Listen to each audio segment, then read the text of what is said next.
Hello and welcome to WNHH Radio's Dateline New Haven. I'm your host, Paul Bass, inviting you to look behind the headlines on the stories that make the Elm City tick. Well, the dust is cleared the day after the big statewide primary day in New Haven and in Connecticut.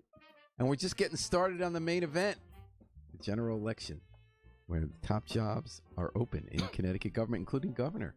And our guest in the studio today was not running yesterday in the primary. Didn't have to. He's already got his party's nomination. He's running for governor in the fall. Say good morning to Rod Haskam, the endorsed Libertarian Party candidate for governor. Welcome to WNHH. Paul, thank you so much for having us today. Greatly appreciate it. So you're not exhausted like a lot of us from the primary? Were you up late last night? Not from the primary. I was very exhausted going into last Wednesday because as the smaller party, we had to petition on to the ballot. Now, if you get, what is it? You need half of 1% or 1% in an election to get a guaranteed ballot line in future elections? Yeah, it's they use that percentage, or it's a flat number of 7,500, and they use that for presidential race also. So, but that's 7,500 valid signatures. We collected 11,000 just to make sure we had enough of a buffer. So, no, what I meant was that if a Libertarian Party governor candidate gets a certain percentage, then you get a guaranteed line for all statewide races. Yeah, right? Just like any race in the state, you need that 1%. Yeah. Did you guys have someone last time? We did not. No, okay. That's why we had to petition. So. Okay, yep. So Rod Haskam, you turned in 11,000 signatures. We did, assuming that they're not ridiculously fraudulent. And they're not. We had state voter records and the whole state, and did a lot of validity checks, and I did about 35% of them myself, which was an enormous amount of work at train stations, stop and shops all over the state. That's a good thing, though. That means you met voters. Yeah. In order to get 3,300 roughly signatures, I probably had to engage 10,000 people. Because a lot of people don't sign. You get a lot of people from out of state. At the train stations, you get a lot of people, especially in Lower Fairfield County, who are not citizens. Was that the highest yield? Was train stations where you do your best? Because going door to door is tough because you do have a high yield in terms of accuracy. But you can go a whole hour, because I did this in college, like in 1980. For a third-party candidate in 1980. That was a long time ago. But I remember you go door to door, you get great conversations. You do. But on a good day, you're getting a handful in a half hour. Yeah. Whereas you want to go in a big place, but in a big place like a fair or outside a busy store. Exactly. You get more people, but you get more bad signatures. They think they're registered. The information's not right. You get so that. What did you do? So I did a lot of the train stations. But, I mean, did you have voter lists with you?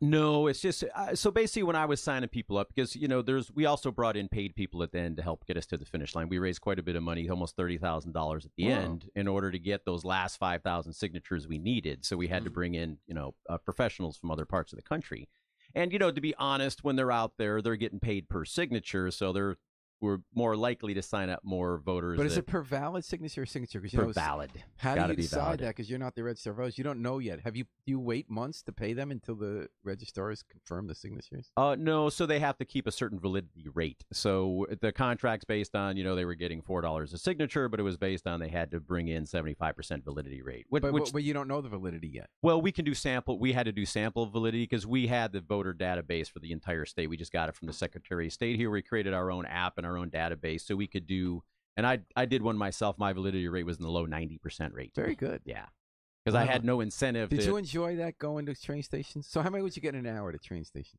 If you're really hustling, you could get about 25 to 30. So, but that's like you're hustling. 300. Let's do a little math here. Yeah. So you did more than 100 hours of this. It feels like more. Okay. Oz Griebel's here. Hello, Oz Griebel, another candidate for Oz, governor. how are you? Yeah. Thank you for joining us, Oz.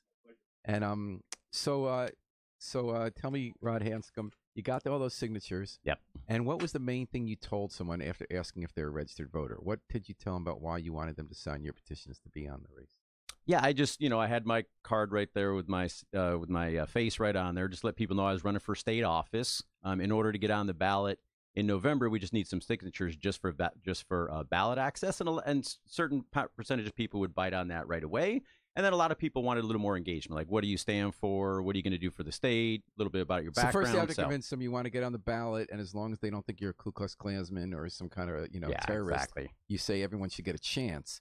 But then some people you have to convince that it's a good idea to have a libertarian on the ballot. Absolutely. Yeah, absolutely. So what's the main thing you tell them about why a libertarian should be governor in Connecticut? Well, it just has to do with small, efficient government, getting these taxes down and having a vision for where this state needs to go. Also concentrating on what the high growth states in this country are doing and what the formula is that works out there and what we're clearly not doing in this state. What is the secret sauce? 9 of the 10 fastest growing cities in America right now are in states with no states.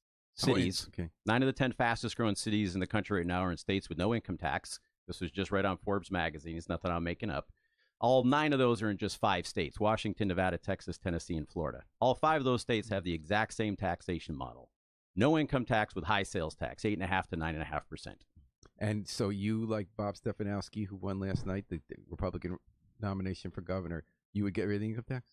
Absolutely. That's the goal we're moving toward. Where are we going to find that $9 to $10 billion? Well, first of all, I didn't, unlike the Republicans that are talking about, the 2 Republicans talked about, I never said it was a free lunch. I always said we're going to have to go to high sales tax. So not 6.4% like we have right now. We're probably going to have to go to the 9.5% range. But this is the model that's just working out there. Then on top of that, anybody who spends time around the Connecticut government knows how unbelievably inefficient it is and how much money we just keep dumping into programs that just are not working. And we also don't have growth. You know. So give me an example of one thing that's inefficient in government. That's not welfare and social services. I mean, almost universally, people despise these programs, yet nobody seems to want to talk about them very much. It's still almost 20% of the budget of Connecticut. Out of the $20 billion, we're pushing $4 billion range still is for welfare and social services. We have. Why is that waste? There are a lot of people who need food. So people say that all the time, but I think that's just a feel-good statement. The state of Maine just went through. Good. I mean, I live in New Haven. A lot of people are down and out. We just maybe you see it. I'm not saying there's nobody. People overdosed on the New Haven Green this morning. Yeah, I'm sure. But so here's an example for I'll throw at you. So the state of Maine, and this was in Forbes magazine also, just last year, the welfare rolls were getting out of control. So finally, the governor said, that's it. Either you're working 20 hours per week, and this was able-bodied people aged 19 to 50. Either you're working 20 hours per week, you're going to go to tech school and we'll pay for it, or you're going to do 16 hours a month of community service. Not very much to ask for able-bodied people. What percentage of the people dropped out of the program? 88% of the people dropped out of the program. So people who think that all these dollars are truly going to people fully in need, I mean, you're just blind and kidding yourselves. All right, so Oz Grebo, welcome back to WNC Studios. Nice to speak to you this morning. It's always great to be with you, Paul. So you're running for governor. You've been on the show a couple times before. You're running as an independent or an unaffiliated candidate. Correct. Is there any name for the party? You need a ballot line, right? The ballot line will say Grebo Frank 4CT. And that's Monty Frank, your running mate. Correct. You were a registered Republican. He was a registered Democrat. You're running for the Bloombergian center here, right? What we call the radical middle, yes. The radical middle, and you're both kind of aiming, I think, even though there are some registered libertarians, 2,880 in a state of over 3 million. You're really going for those 857,000 unaffiliates, and including you're going for it's actually 892,000 right now. Oh, really? So, yep. The number keeps growing. All right, and that's a lot more than Democrats or Republicans. 790 Democrats and 466 So, Oz, you were Republicans. just hearing Rod Hampson's running as Libertarian. Right. He, like Bob Stefanowski, is now the Republican governor candidate. Right. Both are saying we can eliminate the state income tax. Is that your plan too? No, I believe the goal would be to get the state income tax down to the original rate was when it was established in the 91-92 period, which I think was 4.3%. Across the board? Because we have progressive, we graduated now. We have graduated. I think there's an opportunity to step that back. One of the things I'd say, Paul, is the opportunity or the looking at everybody paying the income tax, not simply, I think the rate now is close to $40,000 before any of that. So you'd have more poor people pay. Well, I think looking at, and you'll get into the earned income tax credit and all the other things that go with this discussion, Paul. I think the point I would make is that I don't believe that we can or should get rid of the personal income tax. I think it's part of a sales. I understand Rod's and others' point about where other states are. I think there are a lot of reasons why certain states are growing, certain cities are. That's certainly a tax program is one of them. But I also believe having a robust quality of life, which includes properly funding public education, investing in transportation, and the like, needs revenue sources, and I think the sales tax is essentially a regressive tax, and does not allow you to distribute the. So you wouldn't raise the sales tax? I wouldn't do it. Here's the point I would make to you, Paul. I think we've got such a huge issue in front of us with this first budget. We are gonna. It is going to be ugly. I don't. You're going to look at $2.5 to $3 billion. Pick whatever your favorite projection is. I'm hearing 2.5. The ability to reduce taxes in this first biennium to me is I don't believe. So you're not happen. talking about lowering income tax rate to 4% the first year. No, I think we didn't get into this mess in 10 minutes. We're not getting out in 10 minutes. I think you have to look at this as an 8 to 10 year issue. Certainly, that first budget is going to be the most important document that we produce. But there've got to be some policy decisions integrated into that starts leading to the biennium budget that we'll present in January or February. So, Oz, when you're talking about policy decisions, you're talking about how we look at rather than tinkering with the budget, how do we, and you're both talking about this, how do we do, you talked about limiting up to 88% right of the welfare expenditures. Oz, when you look at the big things going on, you've talked about privatization before, selling off assets with leasebacks so that you do have revenue. It's not just a one-time revenue. What are your big picture ideas for how to rethink this budget? We've heard from Rod that he would get rid of the income tax. And then cut social service spending dramatically. What is your big picture vision for how to address the big gorilla in the room is the unfunded pension liability for state workers and retirees, and particularly the unfunded, which it's a pay-as-you-go system for retiree health care benefits. And what we've said, and you referenced a minute ago about securitizing state-owned assets, contributing to state lottery, I think those are things that need to help shore up the pension funds. I'll go into a room and ask if there's a state retiree, and anybody here in the room retired from the state or from the teachers, and the answer is yes. I'll say, you're getting your pension check today, and they'll say yes. And I say, well, how confident are you that you'll get it in 20 years? And some people will say I'm guaranteed it, legal obligation. More people will say I'm skeptical. They've never been to bankruptcy court, have they? They haven't. And yes, a state can't file for bankruptcy currently, but you can't ignore Central Falls, Rhode Island, and Detroit, and Puerto Rico. And I think Puerto Rico is going to set some ground rules for where things are going to go over the long term. My point simply is that in order to give those people confidence that they will get their pension check, we would contribute things like the lottery or the sale of state-owned assets into those funds, in exchange for which we would want a couple of major things. Changes to the work rules, current work rules for state employees, so you could privatize certain things.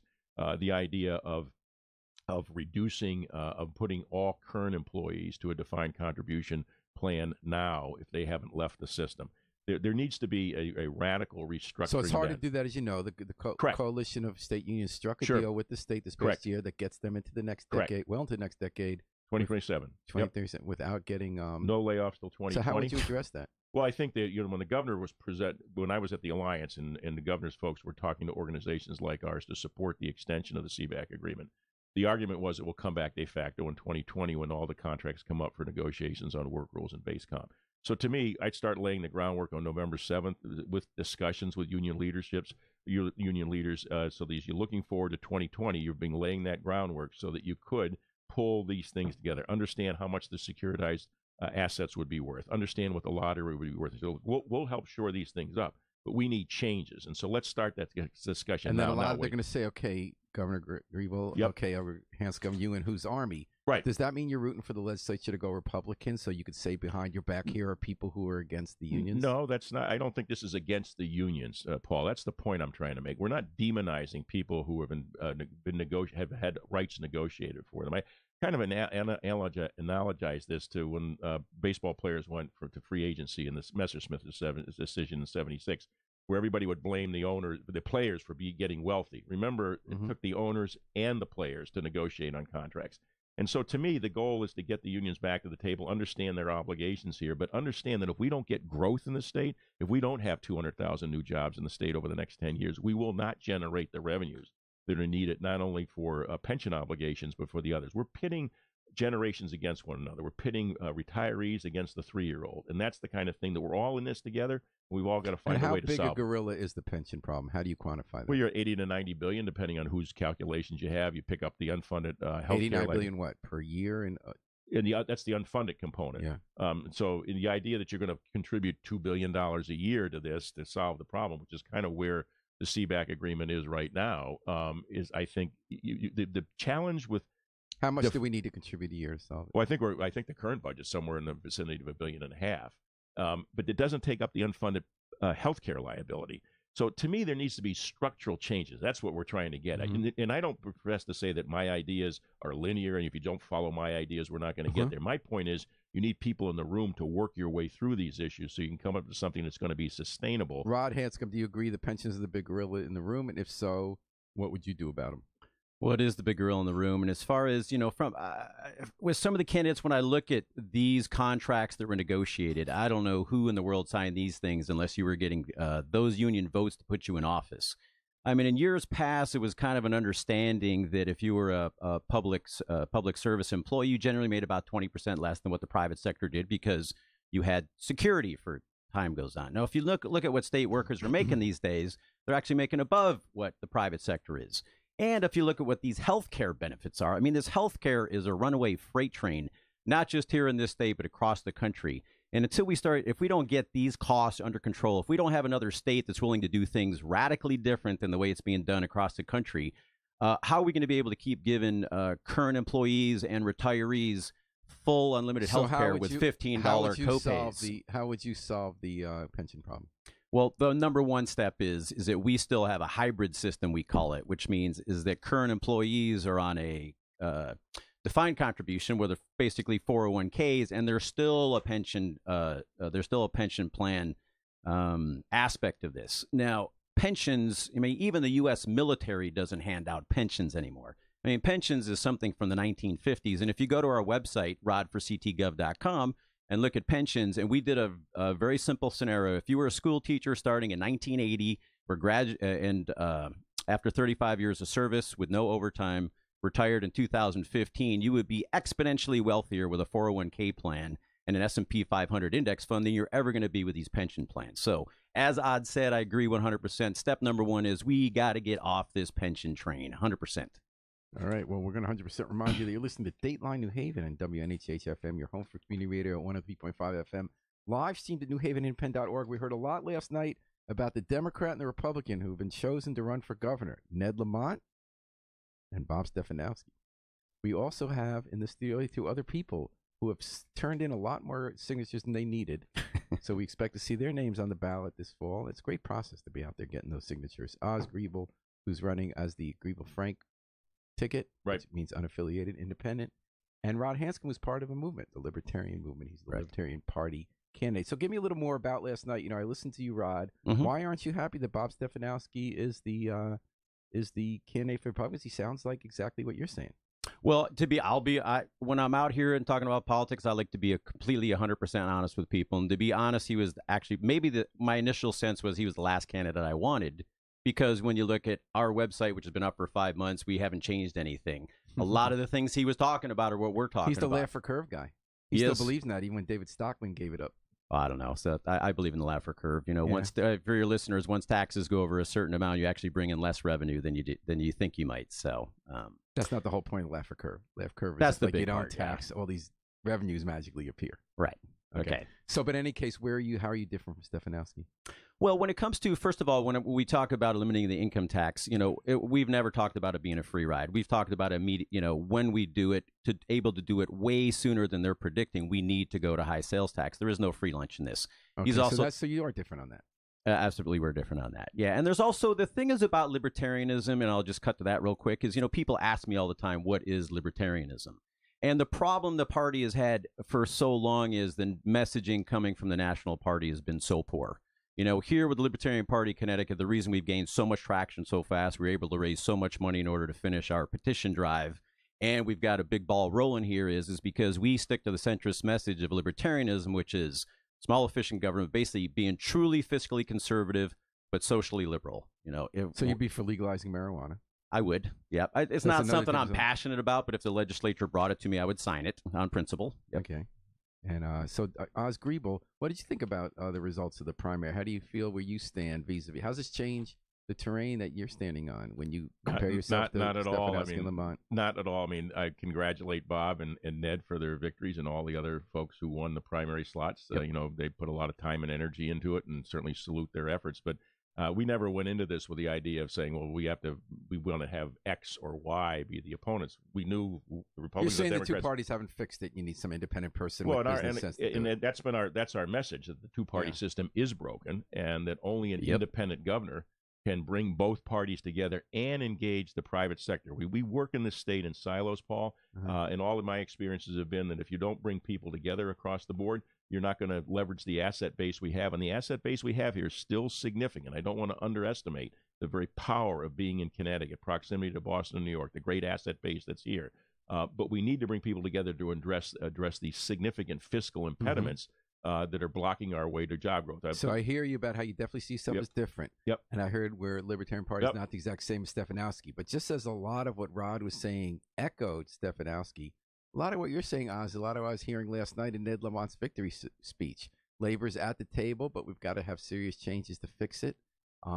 He's a business creator. He said a job creator, businessman. Both of those people have no real elected government experience, unless you count the representative town meeting in Greenwich a long time ago. How are you different from Ned Lamont, who says we need business and labor at the table? We have the courage. I don't have an obligation to the labor unions. I mean, I think it's a very big difference when you engage. And this is not a knock on the people who work in the but doesn't that help them get them to the table? I don't necessarily. Well, yes, they're going to get to the table. The question is whether you're going to be an honest broker as the governor when you've already been obligated to them. He had the CEO of PepsiCo coming here helping him to get those jobs created in Harvard. I mean, the guy he went to School of Management at Yale. He's not really a labor guy. He's really a corporate guy. You could say that. He also has a significant significant leapfrog, significant jump start in terms of where he came from. I mean, it's not exactly he inherited his money. Yeah, and that's not a knock. But I mean, everybody brings JP Morgan. What's that? Great grandson JP Morgan. And good for him. That's not a criticism of it. I just think there's a reality check here when you're working with both parties. I mean, if you're going to come and be and secure your nomination in the Democratic Party by working closely with the unions, I'm not sure that you're going to be able to work with the Republican Party quite as easily.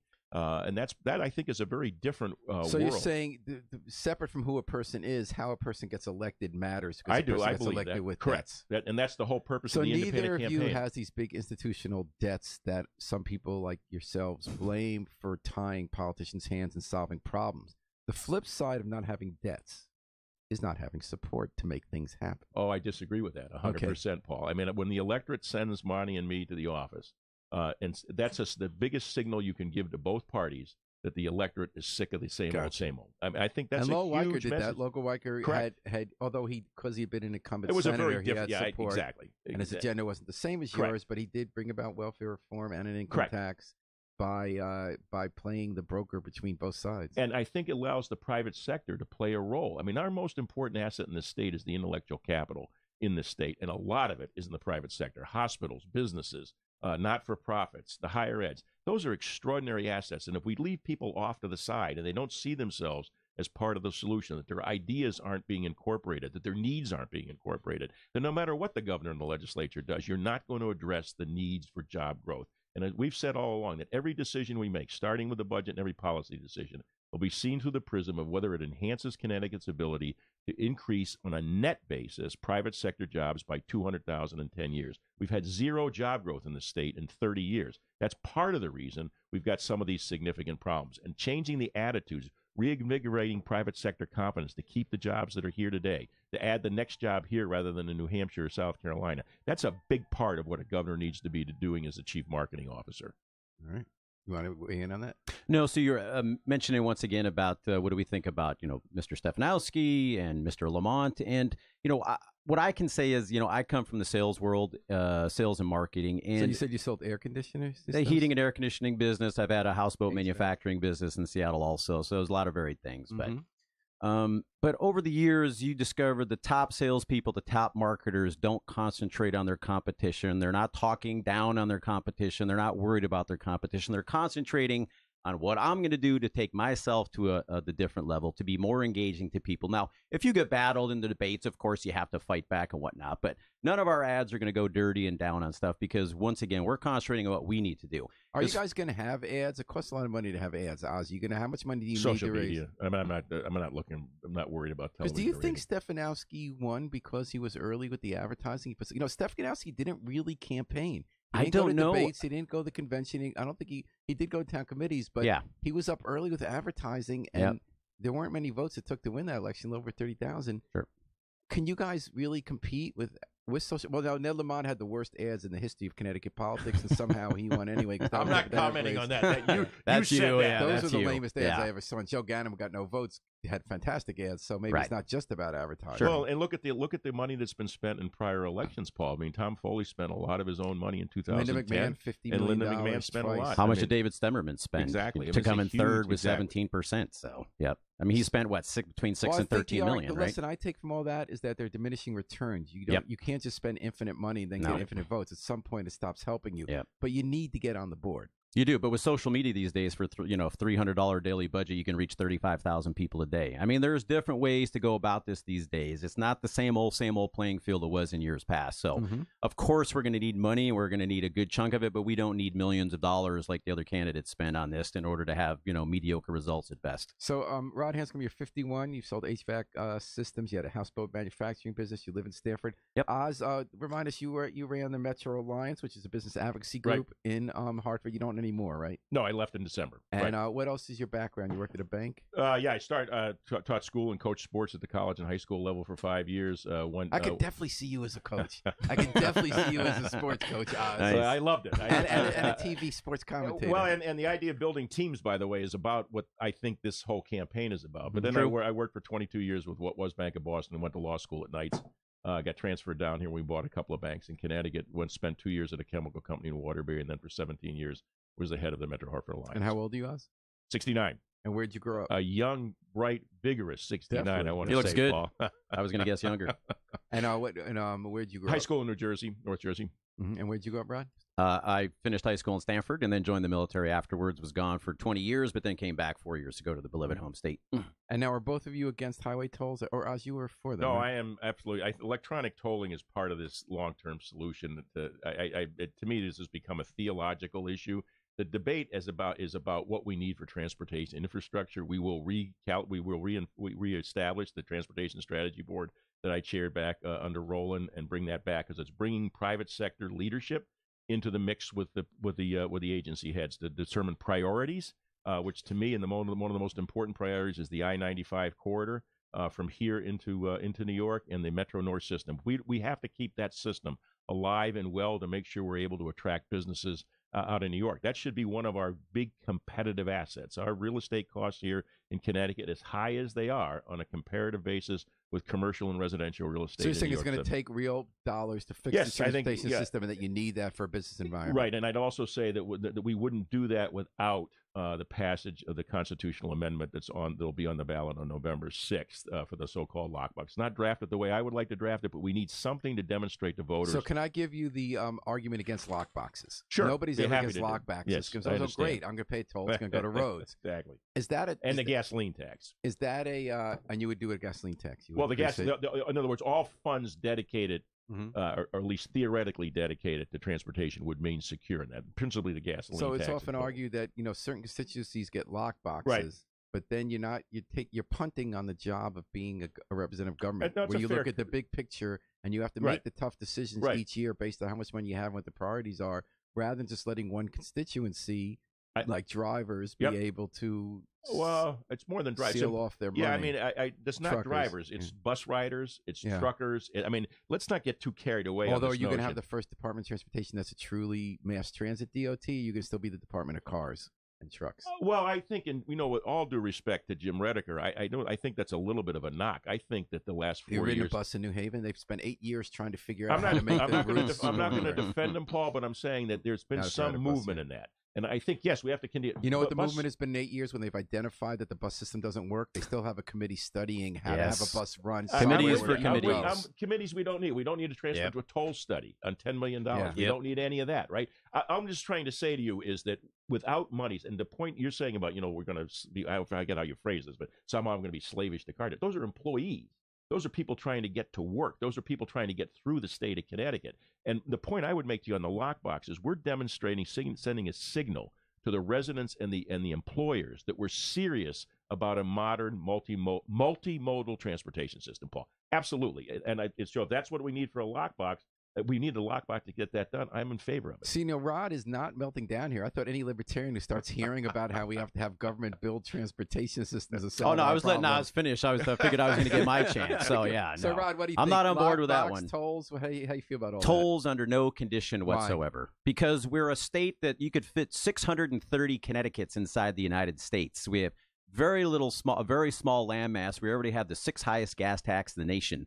The U.S. average to repave one lane of highway 1 mile is $150,000. Yet it's for some reason it's over $500,000 in Connecticut. And I know they raid the transportation fund and all that, but I specifically have a good friend is a manager in the Department of Transportation. He bemoans how horrible his coworkers are, the lack of motivation there is, committees for committees, environmental reviews that are totally unnecessary.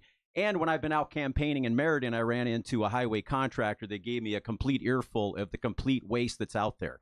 So the idea that we're going to toll our highways at 20 cents a mile. This isn't 4 cents a mile like Massachusetts. The proposal is 20 cents. So if you're living in Norwich and you got to go to New York City and back, that's going to cost you $40 just to go to New York City and back. So what if you did it like Massachusetts? What about the concept of tolling? People drive through New York and then through Connecticut. They drive into Rhode Island and Massachusetts. They're paying everybody but us to use the roads and keep them up. You can't just toll out-of-staters. You can't put tolls at the borders. Lamont says you can. What's that? Lamont said you can't out-of-staters. No, I mean, if the federal laws are, you can't just, every state would just put a toll at the border. So why not have people pay for use of the roads? Why not? I understand because you're about waste. The idea saying it hasn't been done well, but what about the concept? Isn't Oz right that it costs money to keep up our transportation system? Well, of course it does, but why does it answer me? Somebody can answer me this. Why does it cost $500,000 per to repave one lane of highway, 1 mile, excuse me. Here, where rest of the country is doing $150,000. I know costs are higher here in Connecticut. The idea that we're going to send billions of more dollars to the Department of Transportation and magically they're going to start being more efficient is complete foolishness. No way, shape, or form will I ever be convinced that tolling is the way to go in this state. All right, but I am convinced that you need to be reminded that you're listening to Dateline New Haven. Maybe not need, but let's remind you anyway. WNHH FM 103.5 FM live streamed at newhavenmint.org. We're talking to 2 people running for governor who were not in the headlines last night, but they will be in the headlines this fall. We're talking to Rod Hanscom, the candidate of the Libertarian Party, and independent Oz Griebel, both of whom have given over 10,000 signatures into the state with the hope and the previous experience to believe that at least 7,500 will be approved and their names will be on the ballot. Correct. When do you find out, guys? Any deadline? We should know, but no later than the end of next week because the town clerks have 10 days from the date that they receive them. So they told me 2 weeks, so hopefully we know here pretty soon. So right. I have no doubts. What about cities? You're in a city right now, New Haven. We've been trying to get permission to put a 1% surtax on restaurant meals and entertainment tickets to help us with we're really in fiscal trouble in our cities. And our state aid has been pulled back. Would you guys give more state aid, or would you at least give us the tools since you don't let us, the state does not allow us to tax more than half our property? Well, here's where I come from on this one. So one perspective I have that maybe the other candidates don't have is after joining the military out of high school, I was gone for 6 years, lived in Germany for 3 years, but also lived in 2 very high growth states, Texas, and then after the military, I lived in Washington State for 20 years. They are at the top of the list for growth out there, the fastest growing cities, GDP growth. I mean, there's cranes and construction everywhere. You can't afford to live in Seattle, but that's a different question. Maybe you're saying that's a good problem. Well, it's similar to Stanford, where I live now. Yeah. So, yeah. But here's the point I was going to get at. So people say all the time, well, how can we possibly have less city spending here? I want somebody to explain to me how it was I was living in Seattle, which is a world-class city. It's a city that has all the other issues that cities have. In the same house I was living in Seattle, in a very nice neighborhood, my property taxes were $5,300. Because you have something called Amazon there, and because in Connecticut, our cities are not allowed by the state, which is dominated by suburbs and uses our services, does not allow us to tax half our property, but makes us rely on this property. What is Amazon? I don't understand what the Amazon has to do with it. Yeah, Amazon came because there was no income tax and very pro-business. It wasn't... But anyway, so when people are out there saying, how can we possibly not give the cities more money, blah, blah, blah, I want somebody to explain to me why my property taxes in Seattle were $5,300 and why that same house in Stanford would be $17,000 or $18,000. Because Stanford isn't allowed to tax the hospital or the college. That's why. That makes it triple, 3.5 times more. New Haven, no makes way. It double. They waste money all over. All right. Committees for committees. Yeah. Okay. So what about, would you let us charge restaurant tickets and entertainment in general? Cities can do whatever they want. No, they can't in Connecticut. We need the approval of the state government. Okay. Now, if a city wants to, if a city specifically wants to do that, I'm all for government being as local as it can be. So. Would you give us that taxing? No, I wouldn't, Paul. I mean, we're 3.5 million people. I think the issues around urban redevelopment, and I've talked about this ad nauseum in Hartford over the years. The 55% of the tax-exempt property there, a big chunk of that is owned by the state of Connecticut. There's no reason why the state has to own any office building. Under Governor Malloy, there was 1 million square feet taken off the rolls when the state bought 2 buildings.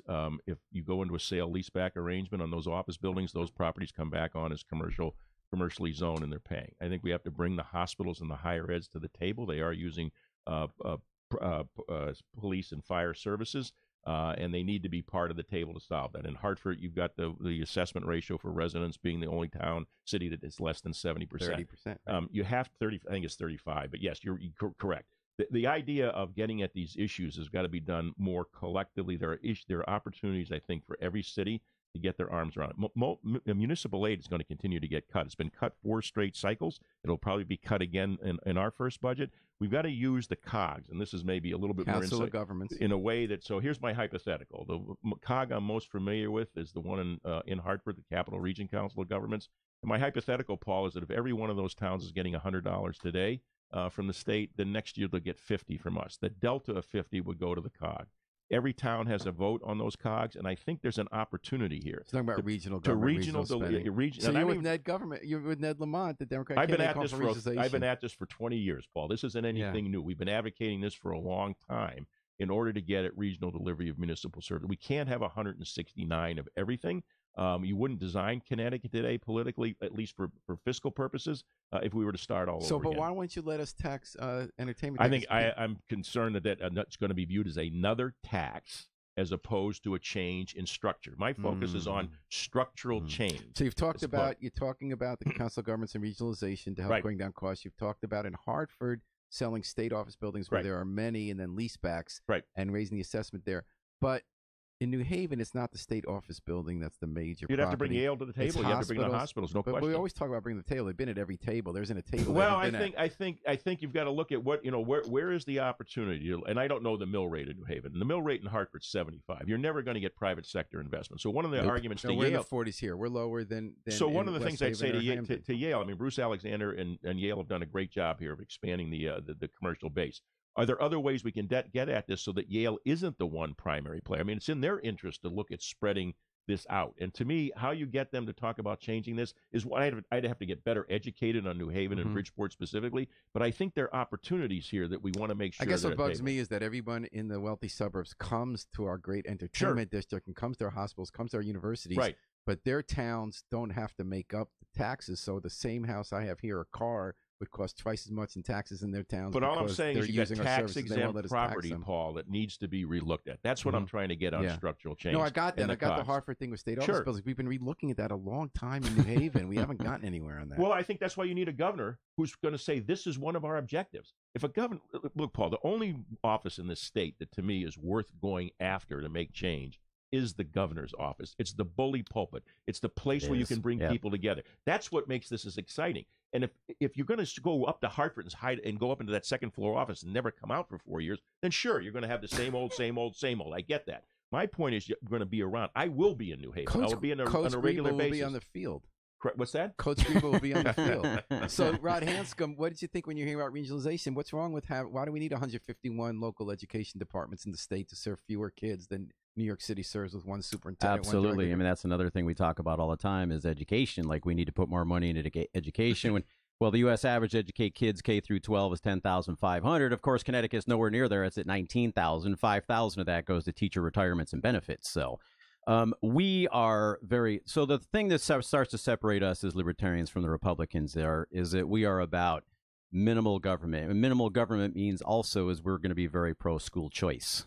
I know we'll need constitutional amendments to change that. I've studied this very much, but with 5 to 8% of kids is homeschooled right now and 12% in private school. So you like the dollar follows. Absolutely. It's not going to be full amount. Regionalism. I thought libertarians hate big government, that you want smaller government. You wouldn't want to have the Department of Public Works cover East Haven and Branford. You wouldn't want the 911 call center to be 5 towns, or would you? Right, exactly. No. Whatever we can do to make, because we need to have, instead of a Kmart, if we're like a retailer, Connecticut kind of has I say like a Kmart mentality. We're still stuck in the 1970s, hoping it's going to be like the good old days again.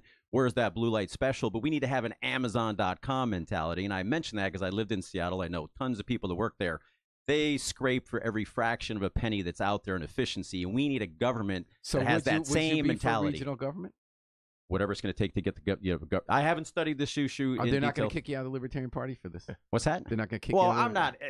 I say libertarianism. If I don't talk about hemp, solid. some people wouldn't want me to be a libertarian. But we're sticking to fiscal issues here and just the broad-based. As long as you're not infringing upon the rights of others, the government's not in the business telling you how to live your life. Local governments say you are infringing upon my rights if you're letting some other town help make the decision for my schools or my 911 call center. My point is that's what the COG is about, Paul. You're not having one town tell another. The municipalities have votes in the COGs. And if I heard your question right a second ago, it's not about getting more government. It's how many DPW departments. I was playing devil's advocate on the libertarian side. Well, my point on the DPW in is the cities, we've always loved regionalism. Well, not everyone. Some not people everybody. They worry about losing political control. No question about that. City council members don't necessarily want to have regional. My point simply is you can keep the benefits of 169 towns. The ability of each town to determine zoning rules, depending on what do they want. I think that needs to go out the window. Oh, I don't. I think that's the beauty of 169 towns. Let the towns decide. Single acre zoning to keep black people out of suburbs. Well, wait a minute, Paul. You're putting. I mean, that's taken to. No, let me put it this way. That's how it looks in cities. Well, maybe it does, but let me be clear on this. If you're up in the northeast corner of this state, there are people who don't want growth. It has nothing to do with racism. It says, look, I moved out of Brooklyn, New York to come to Brooklyn, Connecticut because I didn't want Brooklyn, New York. I want no traffic. So the idea of having flexibility, I think, yes, you have to worry about civil rights. I'm not suggesting this is easy, but the idea that you can get at the cost structure so that mill rates don't keep going up and services keep going down, that's what municipalities have been facing for the last 10 years. And what we're talking about is structural change they'll get. And by the way, in the DPWs, how many of those services can be privatized? Does trash collection need to be provided by municipal organizations as opposed to contracting them out to private sector entities? I think those kinds of the discussions that we're talking about here and getting at regional delivery of municipal services so that our property taxes can be more affordable. Somebody who's on a fixed income. So you guys do agree that we don't need 151 boards of education? Fully agree. I do. You agree, and Oz agrees. Absolutely. We agree on something here, but you definitely have two different views, and you're different views. Oh, from no, the main don't get me parties. wrong. I've heard Oz before, and just like any politician, and I don't know Oz's, his how he operates, but I've seen him out there, and we're not about attacking the others. And if people do good things, I mean, there's things Ned Lamont enjoyed this conversation. As socialist as I think Ned Lamont is, the deal he did with Infosys was fantastic. A lot of his policies are very socialist. Let's be honest. He $15 an hour minimum wage. That's not socialism. I mean, you think all the countries in Europe are socialist? Denmark and Sweden. You don't think? In Germany, I live there. Do they call themselves? Minimum wage is negotiated. I mean, socialism means government. Anyways, take that word about it. So, for instance, when Ned gets out there and people say, "Well, what do you think about the Infosys deal?" He did a fantastic job with it. Give credit where credit is due. And that's the way I've always been in my professional career. That's the way we're going to do it in the political world also. It's not going to be attack and slander ads like these. If you look at all the ads that came out from the Republicans in the end here, they were just attacking each other the same old tired way that people are just tired of altogether. When people have great ideas or better ideas than I have, I want to engage them, get them involved. I'm not going to pretend like I have all the answers. Your lips to God's ears. So, guys, I've been talking a lot about Connecticut. I want to ask you before we leave how your campaigns fit into larger movements in American politics, American political thought. Very good question. For instance, Oz, you ended up linking up with other these kind of third way center campaigns. Independent is the word I prefer. Okay, but what were the common ideas in those campaigns? Where is this taking place? I mean, some is being funded by Michael Bloomberg. David Brooks writes in the New York Times about this desire for a third way party. They tried the no labels a couple of years ago. Whom are you linking up with, and what is the bottom line agreement? Well, there's no linking up, and there's no bottom line agreement. I think what you're referencing is we've done some common. I did a common video with the 4 or 5 other candidates that are running as independents. The theme is independence. That's what that's the common theme. The point we're making is that this is the fact that we're running as an independent ticket is not an anomaly. This is going on in other parts of the country. But I hear some common ideas. Like, I'm not hearing right-wing, left-wing in these. I'm hearing, let's get, benefits under control. Correct. Let's not demonize American politics. Yeah, that's fair. That's a fair two-party votes are broken. There's a lot. Yeah. Oh, absolutely. The two-party system is broken. Absolutely. That's There's an what I mean argument, right or wrong, that the two parties have gone to extremes, and Correct. most Americans are in the Correct. middle of that. Correct.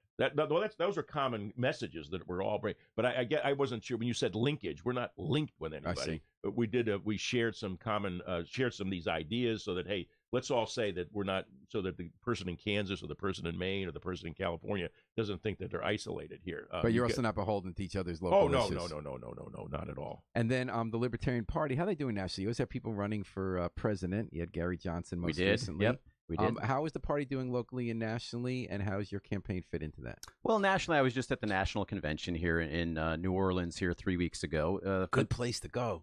Fantastic. It was July, but actually I think it was a little hotter here than down there. Yeah. It was a great town, great time. The party more and more every year is getting its act together as far as national messaging, because throughout the years in the tens of thousands of sales calls I've literally done out there, and I've had those many conversations with people over and over again, people say I'm fiscally conservative and I'm socially liberal. Why that hasn't translated from the Libertarian Party is, once again, because the National Party has not done a very good job with messaging. Once again, with the Libertarian Party of Connecticut, everybody that's on our board, everybody that's running is all on the same page here. We do not get caught up in the fringe issues the Libertarians get caught up in too often, talking about hemp and all these other crazy things that nobody cares about. It's all about fiscal conservative messages, which this state sorely needs. And socially liberal. Socially very liberal, correct. Right. Anything else you want to tell people how you get involved in your campaigns moving forward before we close out? OzForGovCT.com. How do you spell gov? G-O-V.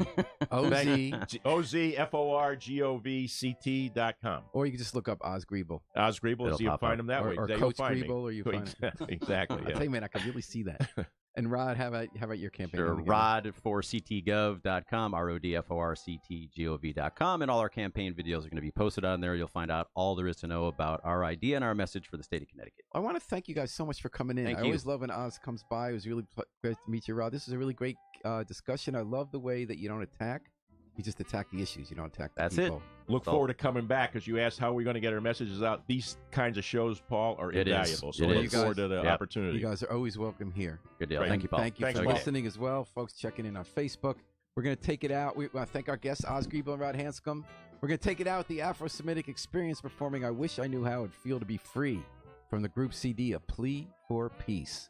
Now we know what it's like to be free. We just got to remember to book our flight. Fly free with us all day and all night long here at WNHH New Haven's home for community radio.